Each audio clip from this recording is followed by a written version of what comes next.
Ursula von der Leyen ფიქრობს, რომ ხელშეუხებელია, რომ კანონზე მაღლა დგას, მაგრამ ჩვენ დღეს აქ ვართ, რათა შევახსენოთ, რომ ასე არ არის. ნებამომეცით გამოვიყენო ეს მომენტი, პირდაპირ კამერას ვუყურო და სიმართლე ვუთხრა მას.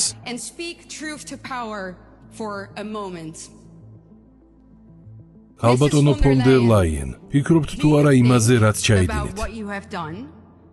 ფიქრობთ თუ არა იმ ადამიანებზე, რომლებიც თქვენი პოლიტიკის გამო იტანჯებიან?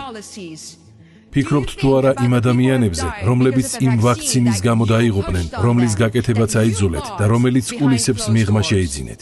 ალბატონო von der Leyen, ოდესმე გიფიქრიათ იმ დედებზე, რომლებიც ღამღამობით ტირიან, რადგან მათი შვილები იმ ემიგრანტებმა მოკლეს ან გააუპატიურეს, რომლებიც თქვენ შემოუშვით? ოდესმე გიფიქრიათ ფერმერებზე, რომელთა მთელი ცხოვრების ნაშრომი განადგურდა, რადგან კომუნისტური დღის წესრიგი გაატარეთ. ოდესმე გიფიქრიათ იმ ადამიანებზე, რომლებსაც არ შეუძლიათ საჭმლის შეძენა თავიანთი შვილებისთვის, რადგან თქვენ ისეთი პოლიტიკა გაატარეთ, რომელიც ჩვენს ეკონომიკას ანადგურებს. მაშინ, როცა თქვენი 7-ვე შვილი ევროპის ყველაზე ძვირად ღირებულ სკოლებში გაგზავნეთ. ოდესმე გიფიქრიათ ამაზე? დარწმუნებული ვარ, არ გიფიქრიათ, რადგან ეს ყველაფერი თქვენ არ გამოგიცდიათ.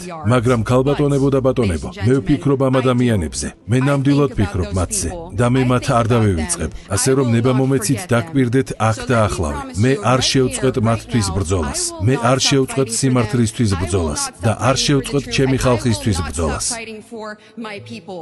ნულოვანი ანგარიშვალდებულების დრო დასრულდება და გვკვირდებით, რომ ევროპას კვლავ დიდებულს გავხდით.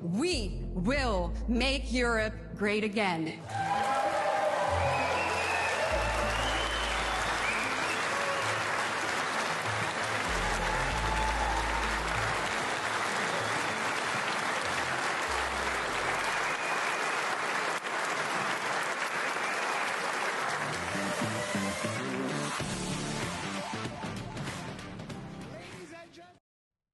გამოიწერე და გაიგე ამბები ლიბერალური ცენზურის გარეშე.